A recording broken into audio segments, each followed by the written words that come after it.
About tax breaks for businesses that are bringing a lot of new jobs to the area. But a proposal in Niagara Falls stands out. A fast food franchise developer says he'll open a Moe's Southwest Grill and an A&W in the Cataract City, but in exchange, he wants $172,000 in taxpayer-funded incentives. This seemed on the path for approval, but our nonprofit partners at Investigative Post found out that this may actually not qualify. Joining us live to tell us more right now is Shoemaker with Investigative Post. it's always great to have you on the show.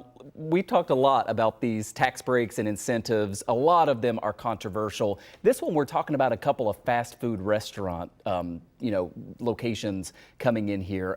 What's the big issue here for this developer? Sure.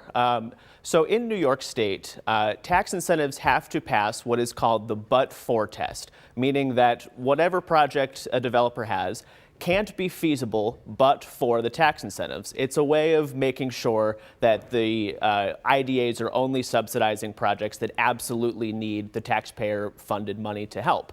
And the developer who is putting up these two fast food restaurants in Niagara Falls, he told me when I interviewed him after his initial hearing before the Niagara County IDA that he could do these projects without the taxpayer subsidies.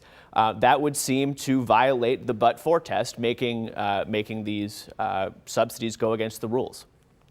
You know, from your report, we learned IDAs are generally not allowed to grant tax breaks for retail projects, things like restaurants. It's usually because they don't really come in and bring new wealth and create a ton of new jobs in an area. So what are the attorneys for the IDA saying in terms of, why they were maybe going to approve these tax breaks? Yeah, so that was a change that the state lawmakers actually made about a decade ago. They noticed that way too many IDAs around the state were giving tax subsidies to these quote-unquote retail projects, whether that's a gym or a restaurant or a bar or something like that. And so they closed that loophole and said that you can only give tax subsidies for retail projects if it's in a quote-unquote distressed area. And that's defined by having a high unemployment rate and a high poverty rate.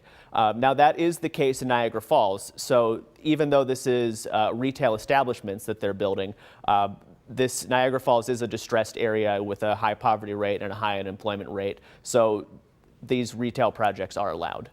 We know that there are a lot of critics of using taxpayer money in this way or taxpayer breaks in this way. State Senator Sean Ryan from here in Western New York is one of those critics. He is now chair of the Senate's Commerce Committee. We talked to him here at Two on Your Side. Our Ron Plants did. I know you've talked to him as well. Do you get a sense that there's going to be more action at the state level to kind of crack down on what these county and local IDAs are doing? That remains to be seen at this point. The last conversation I had with Senator Ryan, he said he was just getting a lot of phone calls, a lot of requests for meetings, people who want to get his ear now that he has that chairmanship. So it remains to be seen what he's going to do with the chairmanship of that committee. But Western New York at least has somebody who is critical of IDAs in a very important and powerful position who can be a watchdog over these projects. So back to what's happening right now in the Falls. You obviously have now reported. I mean, it's interesting that this business owner said one thing to the IDA and then told you, if I don't get the tax breaks, I could still afford it. Does that mean that this is essentially over? I mean, what is the IDA telling you now, and how do you anticipate this is going to move through the process? Yeah, so again, it remains to be seen.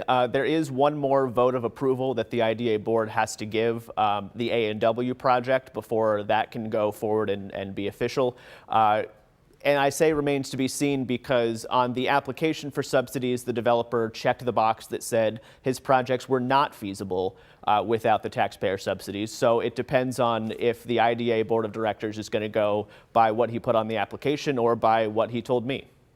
Dale, you've done a lot of reporting on this topic generally, and if we back up a little bit and look at this kind of bigger picture, you oftentimes get a pretty forceful response from these IDAs, whether it's Niagara County, whether it's Erie County. The state puts out a lot of tax breaks. We all think of the Buffalo billion and all the money that ended up going to Tesla and kind of how that has all played out. What is the response that you typically get from the IDAs in terms of why they need to give these tax breaks, and I guess the benefit that we all get if it plays out like it should?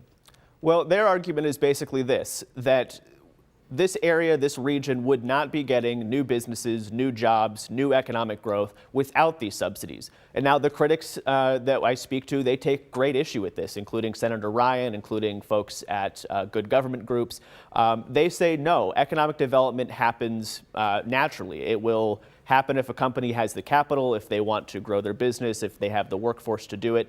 That'll all happen naturally. But the IDAs argue that no, these companies cannot expand, they cannot bring these needed jobs to the region without these taxpayer subsidies. And so it's kind of a locking of horns, if you will, over the role of these tax breaks.